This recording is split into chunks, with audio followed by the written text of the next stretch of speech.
Հրապարակ թերթը գրում է. ՔՊ վարչությունը, ինչպես գիտեք, ավարտել է պատգամավորության թեկնածուների հայտերի հավաքագրումը եւ անցած շաբաթվանից քասթինգ է իրականացնում, կանչում են հարցեր տալիս, անկետաներ ուսումնասիրում։ Նախընտրական ցուցակում ընդգրկվելու հայտ ներկայացրած 380 թեկնածուների մի մասն արդեն անցել է 20 հոգանոց վարչության խավարանով։ Տեղեկացանք, որ արդեն մի քանիսին կտրել են քննությունից։ Մեզ ասացին, որ դուրս է մնացել շիշ բռնող մականունով Հայկ Սարգսյանը, որի անունը կապվում է քրեական ենթամշակույթ կրողների եւ աղմկոտ պատմությունների, մասնավորապես հայտնի հեղինակություն Չաղ Ռուստամի հետ։ Ասում են, վարչությունից ընդամենը 3 հոգի է կողմ եղել, որ նրա անունը ընդգրկվի ցուցակում, մյուսները մերժել են։ Մյուս մերժվածը գյումրեցի Կարեն Սարուխանյանն է, որին անցած տարի Փաշինյանն ուղարկել էր նարկոտիկի թեստ հանձնելու։ Փաստորաթերթը գրում է. եկեղեցի պետություն հարաբերություններում արկա ճգնաժամն իր կուլմինացիոն փուլի մեջ է մտել առանց վեհափառ հայրապետի օրհնության։ Խնդրի հանգուցալուծման նպատակով Հայաստանի Հանրապետության վարչապետի հետ հանդիպած հոգևորականները եւ նրանց ատարողները ըստ իս շատ են շտապել, քանի որ չպետք էր անհույս մնալ, որ նման հանդիպում կարող էր տեղի ունենալ հենց վեհափառ հայրապետի գլխավորությամբ։ Հայաստանի վարչապետը մի քանի անգամ հայտարարել է, որ ամենայն հայոց վեհափառ հայրապետի հետ հնարավոր է հանդիպել, եթե նորին սրբությունը համաձայն լինի քննարկել իր հայրապետական գահից հրաժարվելու հարցը։ Թվում էր նման հայտարարությունից հետո երկխոսության մասին խոսելն արդեն անիմաստ է, սակայն օրերս Արևմտյան Եվրոպայի հայրապետական պատվիրակ Սուրբ Աթոռում Մայրաթոռ Սուրբ Էջմիածնի ներկայացուցիչ եւ Գերագույն հոգեվոր խորհրդի անդամ Գերաշնորհ Տեր-Խաժակ arczepiskopos Պարսամյանը եկեղեցի պետություն հարաբերություններին առնչվող շատ ուշագրավ մի հոդված էր հրապարակել, որտեղ ներկայացված է արկա ճգնաժամի շատ ռեալ լուծում։ Ժողովուրդ օրաթերթը գրում է. Նիկոլ Փաշինյանի ամենայն հայոց կաթողիկոս Գարեգին Բ-ին հեռացնելու պահանջին են միացել նաև Արցախի թեմի առաջնորդ Գերաշնորհ Վրթանես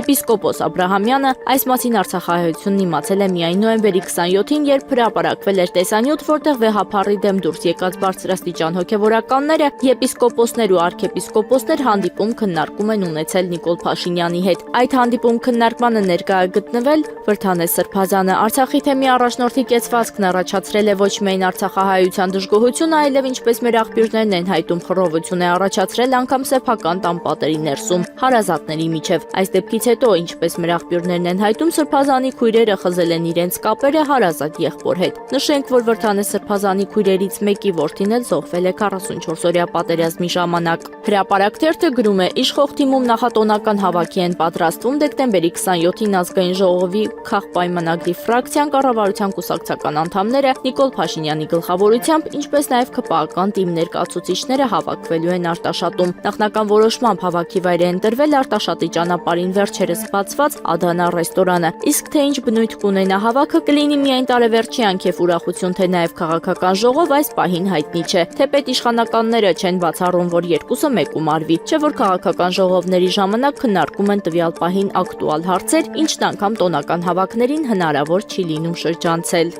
Ժողովուրդ օրաթերթը գրում է. Ժողովուրդ օրաթերթի լավատեղյակ աղբյուրները փոխանցում են, որ Ռուսաստանի Դաշնությունում Հայաստանի Հանրապետության արտակարգ եւ լիազոր դեսպան Գուրգեն Արսենյանը դիմել է Հայաստանի Հանրապետության վարչական դատարան, վիճարկելով Հայաստանի Հանրապետության ներքին գործերի նախարարության ոստիկանության գործողությունները, որոնք վերաբերում են իրեն պատկանող օրինական զենքերի պահպանման իրավունքի սահմանափակմանը։ Դատարան ներկայացված հայցադիմումով դեսպանը պահանջում է պարտավորեցնել ներքին գործերի նախարարության ոստիկանությանը ձեռնպահ մնալ իրեն պատկանող զենքերը վերցնելուց, առգրավելուց կամ վնասելուց։ Ժողովուրդ օրաթերթը գրում է. կաթողիկոսի դեմ ստորագրահավաք նախաձեռնողը Կճոյանի աշխատակիցն է։ Արմլուրեյեմը հայտնել էր, որ հայրենի իշխանությունները կաթողիկոսին հեռացնելու համար նոր էլեկտրոնային էջ են ստեղծել։ Բարենորոքում ԿԴԵՄ կայքում առաջարկում են էլեկտրոնային քվեարկությամբ հավանության տալ կաթողիկոսի հեռացման եւ եկեղեցու բարենորոգման խնդրին։ Ժողովուրդ օրաթերթը նկատեց, որ կայքի պատասխանատուն Ալմաստ Մուրադյանն է, որը ղեկավարում է Արարատյան հայրապետական թեմի աշխատակազմը։ Մուրադյանը նաև Դիալոգ հասարակական կազմակերպության նախագահն է։ Ժողովուրդ օրաթերթը կապվեց Ալմաստ Մուրադյանի հետ մի քանի հարց տալով, փորձել ենք նրանից պարզել մեզ հետաքրքրող հարցերի պատասխանը։ Փորձեցինք հասկանալ, թե ում առաջարկով է ստեղծվել վեհափառի դեմ ստորագրահավաքի կայքը, ովքեր են կայքը ղեկավարողները, ինչ նպատակային ունի։ Փաշինյանի հետ կապ չունի, սակայն հարկ է նշել, որ 10 եպիսկոպոսների հայտարարությունը հենց ներքին ճնշումների արդյունք է եղել։ Այս մասին մամուլում բազմաթիվ են անդրադարձները։ Մուրադյանը վստահեցրել է, որ այս գործին լծվել է որպես անհատ եւ այն հանգամանքը, որ նա ՀԿ նախագահ է եւ Արարատյան հայրապետական թեմի աշխատակազմի ղեկավարը, որը որևէ առնչություն չունեն դրա հետ։ Ինքը որպես անհատ է զբաղվում կայքի աշխատանքներով։